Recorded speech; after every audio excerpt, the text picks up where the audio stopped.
A quick video today on where the club should be throughout your swing. If you were to imagine a giant plane or board, if you will, that you can use as a reference point. So for example, if you think of the distance from the board to the club head and the board to the grip end, especially on the way down, they should be the same. So if you are, let's say, 1.5 feet from the board with the club head and 1.5 feet with the grip end, you're doing well. As you go down a little, maybe if it's 1 foot and 1 foot, it's okay, it's the same, they're both the same. Here it gets a little closer, a few inches and a few inches. So the grip's a few inches away and the club head's a few inches. You don't want the head to be farther away and you don't want the head to be closer than the grip end. As you come on down, you get to about hip high and it slides along like a windshield wiper.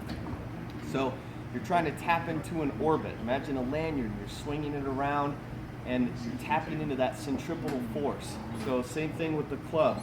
On the way down, if, especially people who get way over here or way over here, it's hard to tap into that orbit because the distance is different. So you want to keep the distance from the grip to the board and the club head to the board the same. Now again, both can move slightly farther away or closer on the backswing and downswing, but see people who are a little bit across, and at this point the club head is farther away, and as they come down, they go what we would call from steep to under.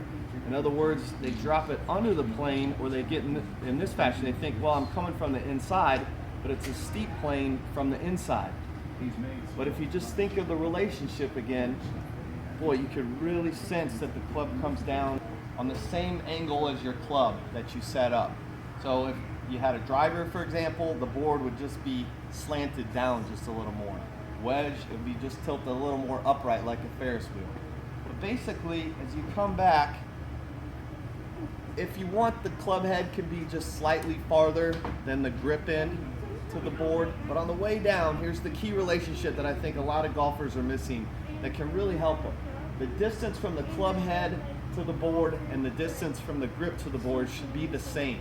So it's just a good concept to put your mind at ease as far as where you want to swing the club or how you want to swing the club. But again, it's going to depend on a few things and it's not exact, but if you use that as a concept and you just try to sense that the club is the same distance back here, help you hit the ball a little bit better.